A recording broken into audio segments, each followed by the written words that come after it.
ಒಂದ್ಸಲ ನೀನ್ ದಿನಾನು ದೇವ್ರ ಮುಂದೆ ಕೇಳಿದ್ದೇ ಕೇಳ್ತಾ ಇದ್ರೆ ಆ ದೇವ್ರು ಬೇಜಾರ್ ಮಾಡ್ಕೊಂಡು ಹೊರಟೋಗಲ್ವಾ? ಯಾಕ್ರಿ ಹೋಗ್ತಾನೆ? ಇಷ್ಟು ವರ್ಷದಿಂದ ಅವನಿಗೆ ಕಡ್ಡಿ ಕರ್ಪೂರ ಹಚ್ಚಿ ಪೂಜೆ ಮಾಡ್ಲಿಲ್ವಾ? ಭಕ್ತಿ ತೋರಿಸ್ಲಿಲ್ವಾ?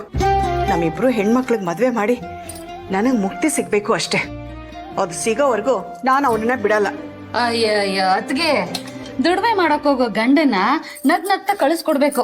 ಆಗ್ಲೇ ಕೈ ತುಂಬಾ ದುಡ್ಡು ತಗೊಂಬರೋದು. ಭುಜ, ದುಡ್ಡಿಂದನೇ ಎಲ್ಲ ಆಗಲ್ಲ ಕಣೆ. ಹೌದಾ? ಸರಿನಪ್ಪ. ಹಾಗಾದ್ರೆ ನಿನ್ 2 ಹೆಣ್ಮಕ್ಳಿಗೆ ದುಡ್ಡಿಲ್ದೆ ಮದುವೆ ಮಾಡಿ ತೋರ್ಸು ನೋಡೋಣ. ಆ ದೇವರ ಆಶೀರ್ವಾದ ಇದ್ರೆ ನಮ್ ರೂಪನ್ಗೆ ಒಳ್ಳೆ ಸಂಬಂಧ ಸಿಗುತ್ತೆ. ಅಯ್ಯೋ ಅದ್ಗೆ ನಮ್ ರೂಪನ್ಗೇನ್ ಕಮ್ಮಿ? ಹೆಸರಿಗೆ ತಕ್ಕಂಗೆ ರೂಪವತಿ.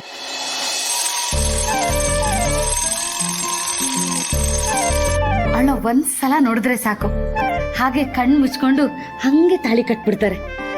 ಆದ್ರೆ ನಮ್ ದೀಪುನೇ ಒಂದ್ಸಲ ನೋಡಿದ್ರೆ ಇನ್ನೊಂದ್ಸಲ ನೋಡ್ಬೇಕು ಅಂತಾನೆ ಅನ್ಸಲ್ಲ. ನಮ್ಮ ಮನೆ ಹೆಣ್ಮಕ್ಳನ್ನ ಮುಂದೆ ಬರ್ಸಪ್ಪ ಅಂತ ಆ ದೇವ್ರನ್ನ ಕೇಳ್ಕೊಂಡ್ರೆ ಅವಳಿಗೆ ಹಲ್ ಮುಂದೆ ಬರ್ಸಿಟ್ಟಿದ್ದಾನೆ. ಆ ಎಳೆ ಮಕ್ಳನ್ನ ಹಿಂದೆ ಕಟ್ಕೊಂಡು ಊರೂರ ಹತ್ರ ಎಲ್ಲ ಜಗಳ ಆಡ್ಕೊಂಡು ಊರೂರ್ ಸುತ್ತಾ ಇದ್ದಾಳೆ. ಅಯ್ಯೋ ದೇವ್ರೆ, ನಮ್ ಸೋಡಾ ಬುಡ್ಡಿನ ಮದ್ವೆ ಆಗೋಕೆ ಅದ್ಯಾವ್ ಸೀಮೆಣ್ಣೆ ಬುಡ್ಡಿ ಬರುತ್ತೋ ಏನೋ.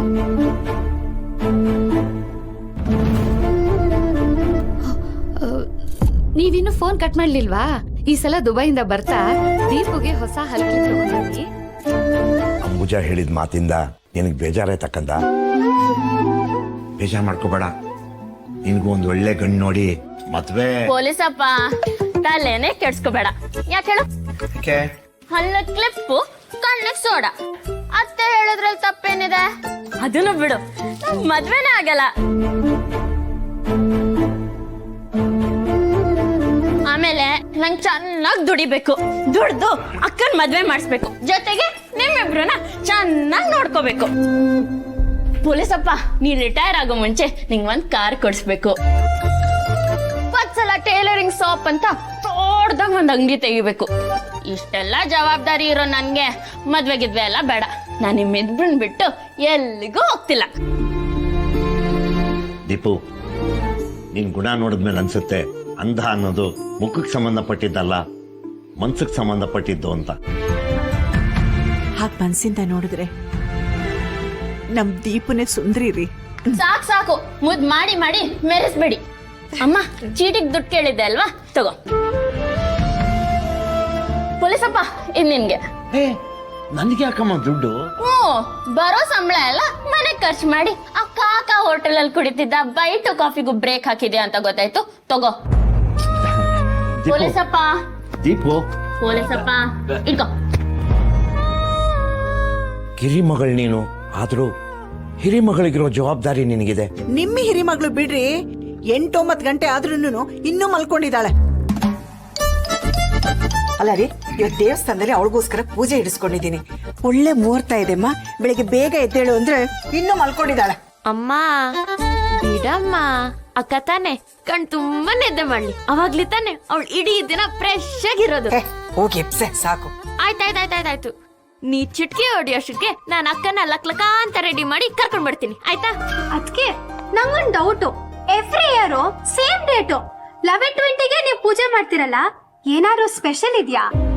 ಇದೇ ದಿನ ಇದೇ ಟೈಮಿಗೆ ಚಿರು ನನಗೆ ಸಿಕ್ಕಿದ್ದಿನ.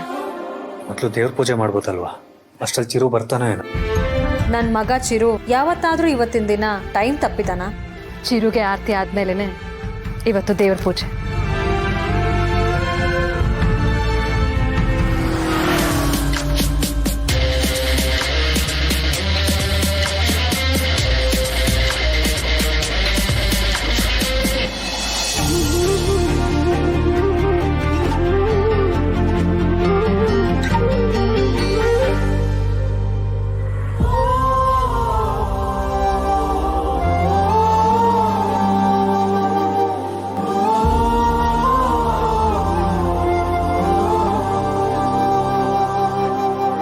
ಚಿರು, ನೀನ್ ಕೆಲ್ಸದಲ್ಲಿ ಸಿಕ್ಕಾಕೊಂಡಿರೋದು ನೋಡಿ ನೀನ್ ಬರೋದೇ ಇಲ್ಲ ಅಂತ ಅನ್ಕೊಂಡಿದ್ವಿ.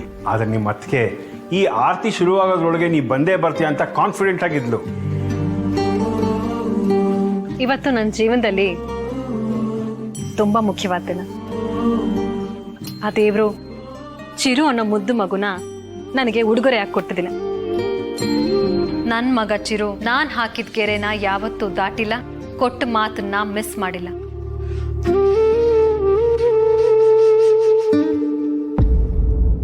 ಹೇಗೆ ಮಿಸ್ ಮಾಡಲಿ ಅದಕ್ಕೆ?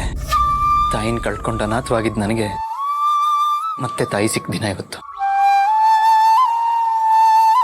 ಹತ್ರ ಇರಬೇಕಾದವ್ರೆ ಯಾವುದೋ ಮೂಲೆಯಲ್ಲಿರೋ ಬೋರ್ಡಿಂಗ್ ಸ್ಕೂಲಲ್ಲಿ ಅನಾಥವಾಗಿ ಬಿಟ್ಬಿಟ್ಟಿದ್ರು ನನ್ನ. ಮನೆಯವ್ರು ಯಾರು ಇಲ್ವೇನೋ ಅನ್ನೋ ಹಾಗೆ. ನನ್ನವ್ರು ಯಾರು ಇಲ್ಲ, ಒಂಟಿ ಅಂತ ಅಳ್ತಿರ್ಬೇಕಾದ್ರೆ ನೀವು ಬಂದು ನನ್ನ ಕೈ ಹಿಡಿದು ನಾನೇ ನಿಮ್ಮಮ್ಮ ಮನೆಗೆ ಬಂದು ಹೇಳಿ ಕರ್ಕೊಂಬಂದಿದ್ರಿ.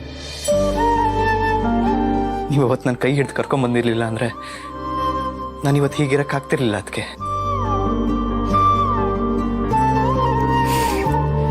ನನ್ನ ಜೀವನದಲ್ಲಿ ಇವತ್ತಿಗಿಂತ ಮುಖ್ಯವಾದ ದಿನ ಇನ್ನೊಂದಿಲ್ಲ. ಅದಕ್ಕೆ ನೀನ್ ಬರೋವರೆಗೂ ದೇವ್ರಿಗೆ ಪೂಜೆ ಮಾಡಲ್ಲ ಅಂತ ಆ ದೇವ್ರನ್ನೇ ಕಾಯಿಸ್ತಾ ಇತ್ತು. ನಡಿ ಒಳಗೆ.